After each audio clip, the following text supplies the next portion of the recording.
Bab ketiga. Dengan suara yang lewat, mata Liu Yehan menjadi hitam, diikuti rasa pusing, dan kemudian cerah kembali. Ya, perjalanannya berhasil. Liu Yehan menyadari bahwa pemandangan di depannya bukan lagi pemandangan kamarnya. Dia tahu bahwa penyeberangan ini nyata, dan dia benar-benar berhasil menyeberang.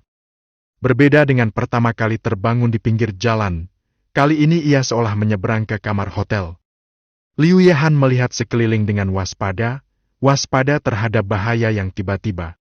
Lokasi penyeberangan kali ini berbeda, yang membenarkan dugaan Liu Yehan bahwa penyeberangan itu berada dalam jarak acak. Tentu saja, apakah itu juga acak ketika kembali?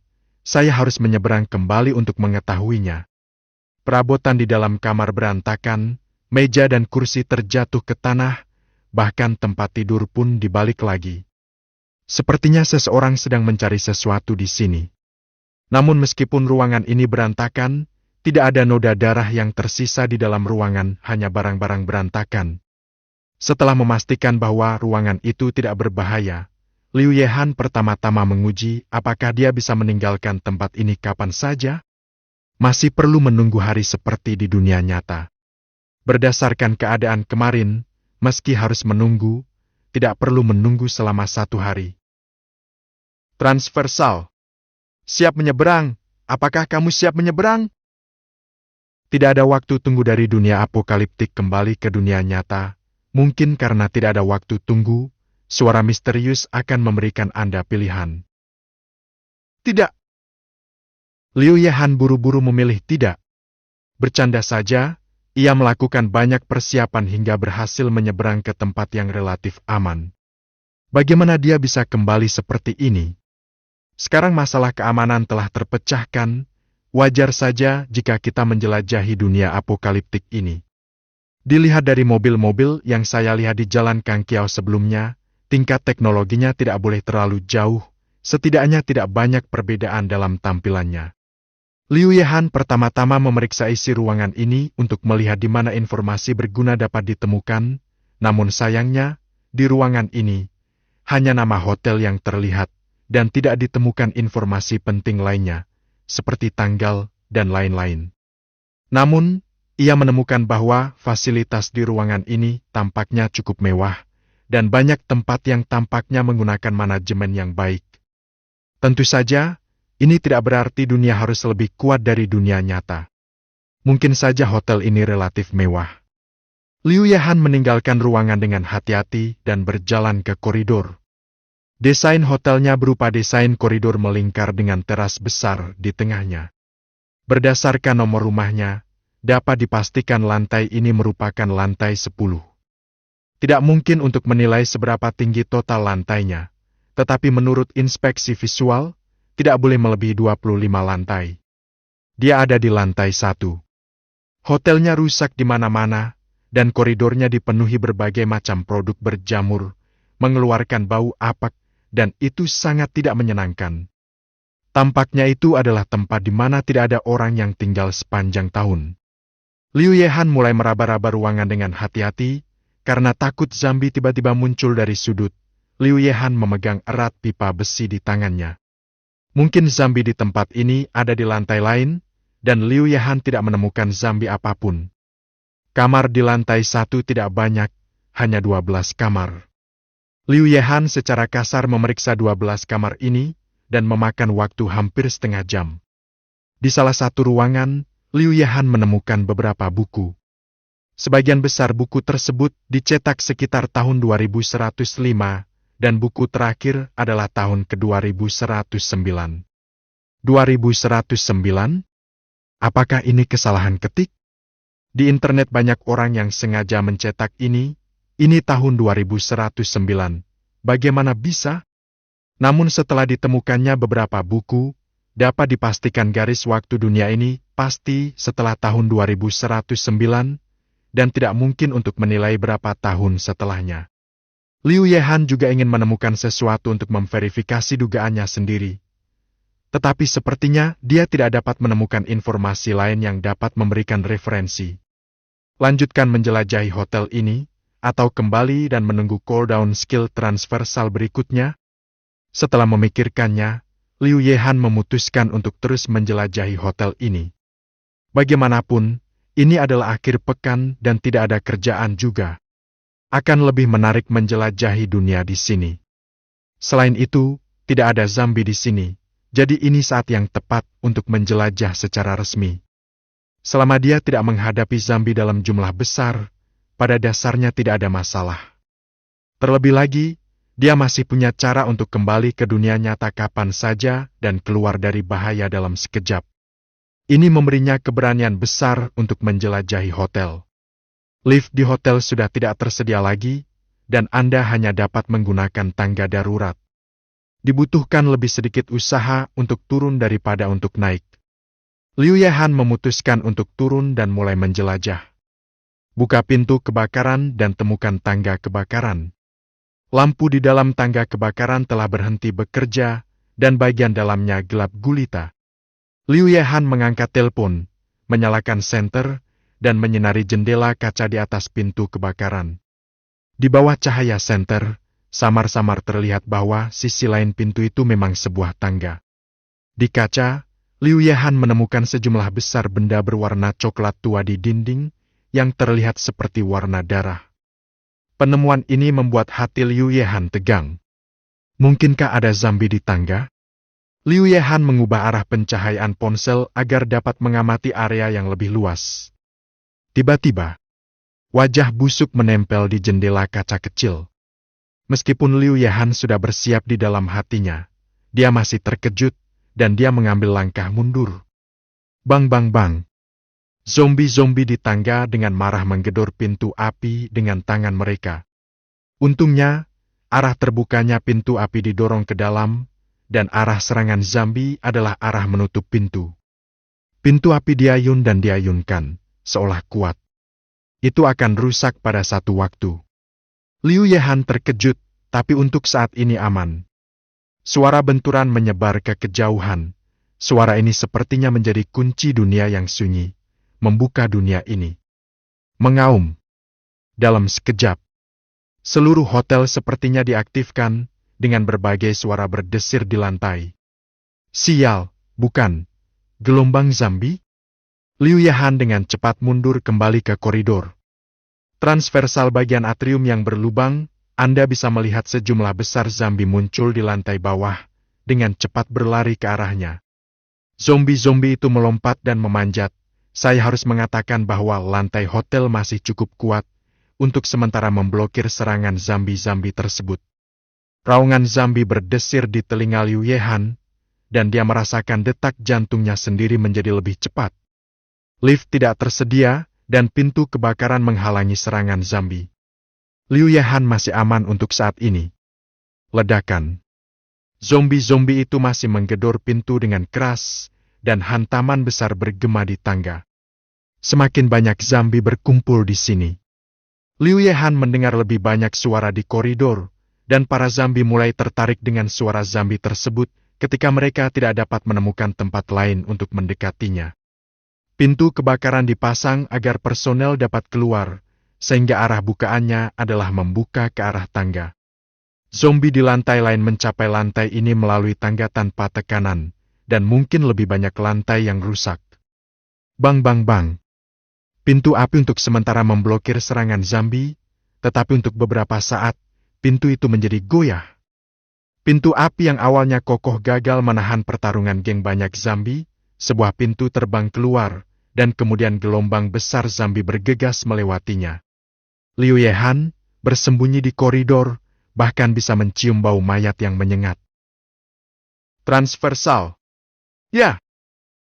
Liu Yehan dengan cepat mengeluarkan instruksi dalam pikirannya untuk segera meninggalkan tempat hantu ini. Setelah menerima instruksi, Liu Yehan menghilang di koridor. Hanya zombie yang berkerumun. Bab keempat. Fiuh, itu sangat berisiko. Liu Yehan menarik napas dalam-dalam. Saat pintunya didobrak tadi, itu masih membuatnya takut. Saya pikir saya sudah cukup mempersiapkan diri, namun saya masih meremehkan sifat buruk dunia apokaliptik. Dengan perlengkapan seperti dia, menghadapi zombie mungkin akan sulit untuk dihadapi, apalagi menyeberang ke dalam kelompok zombie yang merupakan tingkat kesulitan neraka. Kali ini dia pergi ke hotel, dan dia tidak mendapatkan apa-apa. Setidaknya dia menegaskan bahwa dunia yang melakukan perjalanan melalui masa lalu adalah setelah tahun 2109. Dunia yang 100 tahun lebih maju dari dunia nyata. Walaupun saya tidak menemukan sesuatu yang berguna, seperti emas atau sejenisnya, tidak ada apa-apa, apalagi hal-hal canggih lainnya. Liu Yehan mengeluarkan ponselnya dan memeriksa waktu sekarang. Hei, ada apa? Kenapa masih jam 8? Bukankah aku sudah lama tinggal di sana? Mungkinkah saat menyeberang ke sana, waktu di sini masih sama? Sistem? Liu Yehan bertanya tanpa sadar dalam benaknya, dan kemudian dia teringat di mana ada sistem. Sistem apokaliptik berhasil diaktifkan. Suara mekanis yang dingin terdengar di benaknya. Apa? Bukankah tidak ada sistem? Mengapa sistem tiba-tiba muncul kembali? Terlepas dari mengapa sistem yang awalnya tidak muncul-muncul kembali, saya segera mengetahui tentang sistem eskatologis ini. Sistem apokaliptik dapat dilihat langsung di pikiran, seolah langsung tercetak di benak Liu Yehan. Antarmuka sistem akhir dunia yang baru dibuka sangat sederhana. Saat ini hanya ada 3 antarmuka. Salah satunya adalah antarmuka informasi pribadi, yang lainnya adalah antarmuka tugas, dan yang lainnya adalah antarmuka mal. Informasi pribadi. Nama, Liu Yehan. Kekuatan, 7-10. Fisik, 8-10. Kelincahan, 8-10. Energi mental, 0-0. Poin, 100. 10 yang terakhir seharusnya mengacu pada level rata-rata orang dewasa, bukan? Aku pusing. Ternyata aku lemah sekali. Liu Yehan yang sering bermain game pada dasarnya bisa menebak arti dari data tersebut. Dia berada di asrama sepanjang tahun, dan dia tidak banyak berolahraga. Senang rasanya memiliki data ini. Antarmuka tugas. Tugas 1, bunuh zombie biasa. Hadiah, ruang penyimpanan terbuka. Ruang penyimpanan, mata Liu Yehan cerah, apakah jari emasku ada di sini? Tampaknya lain kali Anda memasuki dunia apokaliptik, Anda harus menemukan peluang untuk membunuh zombie. Antarmuka toko. Ramuan evolusi genetik tingkat pertama, harga 100 poin. Ramuan evolusi genetik dapat meningkatkan berbagai data manusia secara signifikan. Setiap langkah hanya dapat digunakan 1 kali, yang akan menyebabkan rasa sakit yang parah.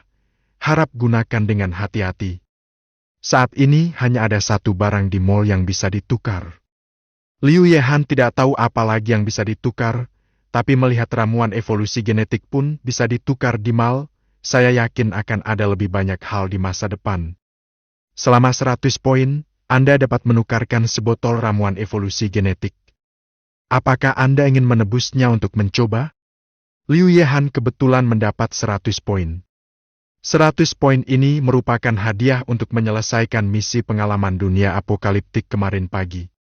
Adapun pengingat bahwa sakit parah akan datang nanti, sudah lama ia lupakan. Tukarkan ramuan evolusi genetik tingkat pertama. Meski dia bisa berbicara langsung dalam pikirannya, Liu Yehan membisikkan kebutuhannya sendiri. Baru saja selesai berbicara, sebuah lubang hitam muncul di depan Liu Yehan. Sebuah tabung reaksi seukuran ibu jari, panjang sekitar 10 cm, dan berisi cairan biru muncul dari udara tipis. Aps! Liu Yehan tidak menyangka ramuan evolusi genetik akan tiba-tiba muncul. Ketika dia bereaksi, dia mengulurkan tangannya ke depan, ramuan evolusi genetik meleset dari telapak tangannya dan jatuh. Ramuanku! Ramuan evolusi genetik jatuh ke lantai. Itu tidak pecah seperti yang Liu Yehan bayangkan. Sebaliknya, ia terpental beberapa kali dan akhirnya tergeletak dengan tenang di lantai. Hah, untung tidak pecah, pasti bercanda, atau jilat ramuannya ke tanah. Liu Yehan dengan cepat mengambil ramuan genetik, duduk di sisi tempat tidur, mengganti pakaiannya kembali seperti biasanya, dan siap untuk tetap di tempat tidur. Dia membuka tutup botol, mengangkat kepalanya, dan menuangkan ramuan ke dalam mulutnya. Rasanya enak, rasa blueberry. Tiba-tiba, Liu Yahan merasa seluruh tubuhnya seperti ditabrak mobil, dan rasa sakit yang hebat melanda otaknya. Rumputku, apakah ramuan ini sudah kadaluarsa? Apa? Liu Yahan meraung di tenggorokannya, dan terus memukul tempat tidur di bawahnya dengan tangannya, seolah ini bisa menghilangkan rasa sakitnya. Tangisan pedih Liu Yahan membangunkan teman sekamar lainnya yang masih beristirahat. Shidawei dan Xie Hongdong bergegas ke pintu rumah Liu Yahan. Shidawei mencoba membuka pintu, tetapi ternyata pintunya terkunci di dalam. Saudara Ye, apa yang terjadi padamu? Apa yang terjadi? Liu Yahan sudah dikelilingi oleh rasa sakit yang luar biasa saat ini. Dia tidak bisa mendengar Shidawei dan yang lainnya berteriak. Bahkan jika dia mendengarnya, dia tidak punya waktu untuk berjalan dan membuka pintu. Nyeri. Sakit sekali. Rasa sakit yang menembus saraf. Ah, jika aku tahu itu sangat menyakitkan, aku berhenti makan. Liu Yahan menyesal karena ceroboh dan meminum sebotol ramuan. Ketika Shidawei mendengarnya, tangisan Liu Yahan berlanjut. Saudara dong, ayo kita buka pintunya bersama-sama. Mereka berdua mundur beberapa langkah, lalu mendorong ke arah pintu dengan seluruh kekuatan mereka. Ledakan. Pintunya aman dan sehat. Datang lagi. Ledakan. Ini lain kali, dan masih belum lepas. Datang lagi. Lagi dan lagi.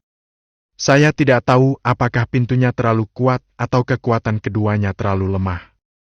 Ketika keduanya hendak membentur pintu lagi, pintu terbuka, dan Liu Yahan, yang basah kuyup, muncul di depan keduanya, seolah-olah telah melalui pertempuran sengit. Kakak Ye, kamu baik-baik saja? Shidawei melangkah maju dan bertanya prihatin. Ye, tidak apa-apa.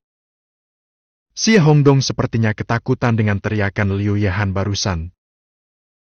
Tidak apa-apa, aku baik-baik saja. Aku baru saja berlatih menyanyi. Aku sedang berlatih membuka tenggorokan. Iklan. Liu Yahan melambaikan tangannya dan menjelaskan. Selama evolusi ramuan evolusi genetik, meskipun akan ada rasa sakit yang parah, setelah evolusi, seluruh orang memancarkan kulit yang sehat dan kemerahan. Jadi sekarang, selain banyak berkeringat, Liu Yahan sepertinya punya cukup tenaga. Kan, kupikir sesuatu terjadi padamu. Jangan berlatih menyanyi di asrama lain kali. Pergilah ke taman bermain. Di sana sangat kosong. Aku akan istirahat. Xie Hongdong menguap dan kembali ke kamarnya setelah berbicara. Kakak Ye, apakah kamu baik-baik saja? Meski Liu Yahan terlihat bagus sekarang, Shidawei masih bisa mendengar bahwa teriakan Liu Yahan barusan bukanlah suara yang dihasilkan saat berlatih menyanyi. Aku baik-baik saja. Aku hanya berkeringat, jadi aku mandi dulu. Liu Yahan kembali ke kamar untuk mengambil pakaian dan pergi ke kamar mandi untuk mandi. Liu Yahan, yang mandi, tidak pergi kemana-mana hari ini, tinggal di rumah untuk mempelajari sistem dengan cermat. Ramuan evolusi genetik memiliki 2 tahap evolusi manusia. Tahap pertama adalah dampak langsung, dan tahap kedua adalah peningkatan bertahap.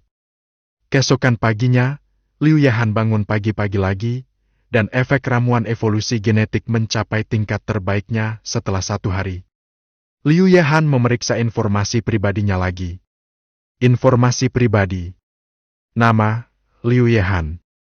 Kekuatan, 25-10. Fisik, 27-10. Kelincahan, 23-10. Energi mental, 10-0. Poin, 0. Setelah meminum ramuan tersebut, Liu Yahan tiba-tiba berubah dari 5 bajingan asli menjadi orang yang sebanding dengan keberadaan pasukan khusus. Mengetahui bahwa dunia nyata bersifat statis sebelum akhir dunia melakukan perjalanan kembali, Liu Yahan menunggu hingga waktu pendinginan perjalanan selesai, dan memilih untuk memasuki akhir dunia lagi. Liu Yehan, yang menjadi jauh melampaui orang biasa, sangat menantikan penyeberangan ini dan mengambil senjata dan peralatan yang telah dia persiapkan. Transversal. Di hari-hari terakhir, aku akan datang. Liu Yehan memasuki dunia apokaliptik untuk ketiga kalinya.